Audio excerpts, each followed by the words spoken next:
नमस्कार। इस वीडियो में हम बात करेंगे भौतिक भूगोल के अंतर्गत वायुमंडल और उसके संगठन की। ठीक है, तो चलिए देखते हैं इसको। इसमें लिखा है कि पृथ्वी के चारों ओर व्याप्त गैसीय आवरण को वायुमंडल कहा जाता है, जो पृथ्वी के गुरुत्वीय बल के कारण पृथ्वी के साथ संलग्न है। ठीक है, प्रोफेसर श्रीवास्तव के अनुसार पृथ्वी से परिवेष्टित गैसों का एक विशाल आवरण जो पृथ्वी का अभिन्न अंग है और उसके चारों ओर से घिरे हुए है वायुमंडल कहलाता है। तो ये श्रीवास्तव ने वायुमंडल की परिभाषा दी हुई है। अगली परिभाषा है इसमें कहा गया है कि वायुमंडल के ऊपरी परत के अध्ययन को एरोलॉजी और निचले परत के अध्ययन को मेट्रोलॉजी कहा जाता है।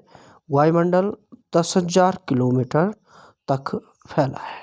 ठीक है, अगला इसमें लिखा है कि वायुमंडल सूर्य से आने वाली हानिकारक यानी परावैंगनिक किरणों के अवशोषण और ग्रीन हाउस प्रभाव द्वारा दिन व रात के धरातलीय तापमान को संतुलित रखकर पृथ्वी पर जीवन की रक्षा करता है। ठीक है, अगला लिखा है इसमें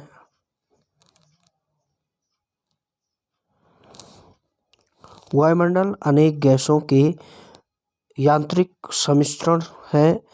इनमें नाइट्रोजन, ऑक्सीजन जिसको हम प्राणवायु कहते हैं, carbon dioxide, organ, hydrogen, helium, neon, krypton, xenon, ozone आदि गैसें पाई जाती है, किंतु धरातल के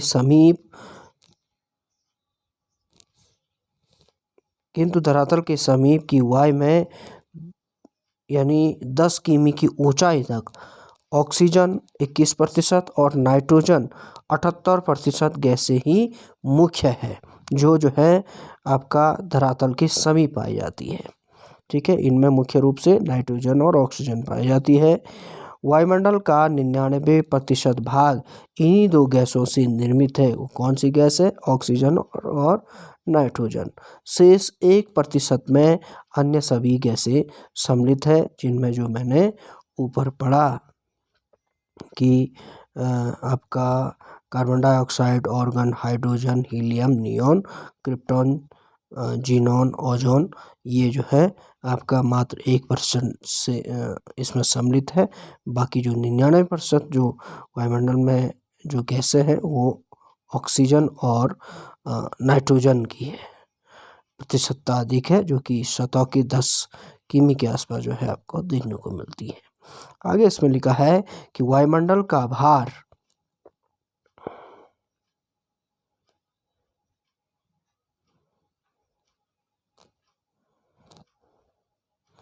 इसमें लिखा है वायुमंडल का भार 5.6 इंटू 10⁻25 टन है एवं इसके भार का लगभग आधा भाग धरातल से 5,500 किलोमीटर की ऊंचाई पर पाया जाता है। ठीक है, तो यहाँ पे गैसों का प्रतिशत आपके सामने लिखा हुआ है। इसमें आप देख सकते हैं नाइट्रोजन जो है आपका वायुमंडल में 78.03% है। ऑक्सीजन की मात्रा वायुमंडल में 20.99% है। ऑर्गन हमारा 0.9323% है। कार्बन डाइऑक्साइड की मात्रा 0.03% है। हाइड्रोजन की मात्रा 0.01% है। नियॉन 0.0018% है। हीलियम हमारा 0.0005% है और क्रिप्टॉन की मात्रा 0.0001% है।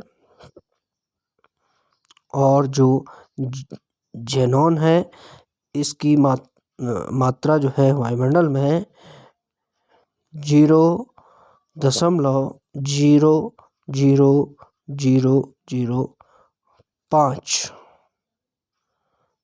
0 दशमलव आपके 0.0005 प्रतिशत है। और जो ओजोन है आपका, ओजोन की जो मात्रा वायुमंडल में है वो आपका 0.601 प्रतिशत है। ठीक है, तो ये आपका बहुत बार जो है यहाँ से क्वेश्चन पूछा जाता है कि वायुमंडल में किस गैस की मात्रा कितनी प्रतिशत है। तो ये बहुत इम्पोर्टेंट आपका डाटा है जो अक्सर पूछा जाता है। अब इसमें अगला लिखा है कि वायुमंडल का भार 5.6 × 10⁻25 टन है एवं इसके भार का लगभग आधा भाग धरातल से 5,500 किलोमीटर की ऊंचाई पर पाया जाता है, जो मैंने पहले भी कहा। अब हम जो है वायुमंडल के ये तमाम जो गैसें हैं, ठीक है, इन गैसों को एक एक कर देखते हैं। ठीक है, तो ये जो है यहाँ तक जो है वायुमंडल की बेसिक जानकारी थी। अब हम वायुमंडल के इन गैसों को एक एक कर देखते हैं। इसमें जो है पहला जो लिखा हुआ है वो है आपका नाइट्रोजन। नाइट्रोजन में लिखा है कि यह जैविक रूप से निष्क्रिय और भारी गैस है। ठीक है, कौन? नाइट्रोजन। इसका चक्रण वायुमंडल, मृदामंडल और जैवमंडल में अलग अलग होता है। राइजोबियम बैक्टीरिया वायुमंडलीय नाइट्रोजन को नाइट्रेट के रूप में ग्रहण करता है। यह नाइट्रिक ऑक्साइड के रूप में अम्ल वर्षा यानी एसिड रेन के लिए उत्तरदायी है। ठीक है, तो ये जानकारी थी नाइट्रोजन के बारे में। अगला जो तत्व है वो है आपका ऑक्सीजन।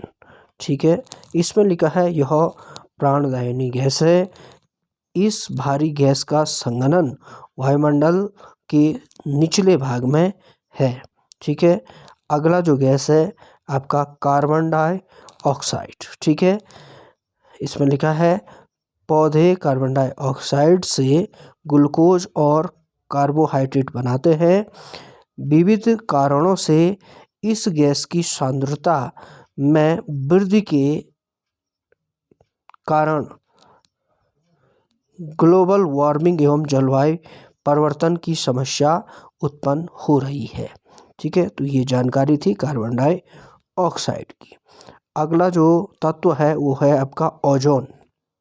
इसमें लिखा है कि वायुमंडल में अति अल्प मात्रा में पाए जाने वाले ओजोन का सर्वाधिक सांद्रण 20 से 35 किमी की ऊंचाई पर है। ठीक है, ओजोन सूर्य से आने वाली घातक पराबैंगनी किरणों यूवी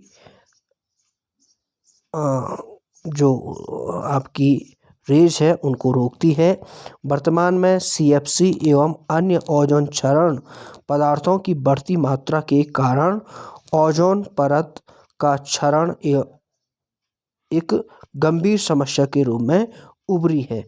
जो CFC जो गैस है इसके कारण जो है अधिक मात्रा में ओजोन का जो है आपका क्षरण हो रहा है, जो कि एक जो है वैश्विक जो है एक समस्या जो है आपकी बन चुकी है। अगला जो है इसमें लिखा है कि गैसों में नाइट्रोजन, ऑक्सीजन, कार्बन डाइऑक्साइड आदि भारी गैसें हैं, जबकि शेष गैसें हल्की गैसें हैं और वायुमंडल के ऊपरी भाग में स्थित है। ठीक है, कार्बन डाइऑक्साइड एवं ओजोन अस्थायी गैसें हैं, जबकि नाइट्रोजन, ऑक्सीजन, हाइड्रोजन और नियोन स्थायी गैसें हैं। ठीक है, अब जो अगला तत्व है वो है आपका जलवाष्प, जो कि वायुमंडल में विद्यमान रहता है। इसमें लिखा है कि वायुमंडल में आयतानुसार 4% जलवाष्प की मात्रा सदैव विद्यमान रहती है।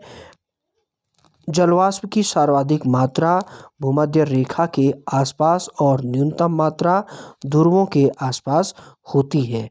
ठीक है, ये बहुत महत्वपूर्ण तथ्य था। आगे लिखा है कि भूमि से 5 किमी तक के ऊंचाई वाले वायुमंडल में समस्त जलवाष्प का 90% भाग होता है। जलवाष्प सभी प्रकार के संघनन एवं वर्षण संबंधी मौसमी घटनाओं के लिए जिम्मेदार होती है।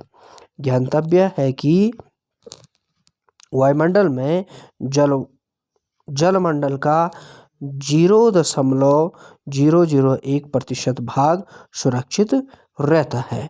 अगला जो तत्व है वो है आपका धूल कण। ये भी जो है हमारा वायुमंडल में देखने को मिलता है, धूल कण।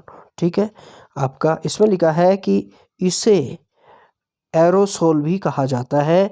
विभिन्न स्रोतों से वायुमंडल में जाने वाले धूलकण आर्द्रग्राही नाभिक का कार्य करते हैं।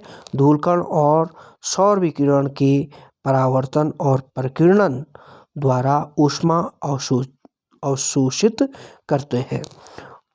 वर्णनात्मक प्रकीर्णन के कारण आकाश का रंग नीला और सूर्योदय और सूर्यास्त के समय समय दिखने वाला रंग धूलकणों की ही देन है। यानी जो कलर जो परिवर्तन होता है वो आपका धूलकण के द्वारा होता है।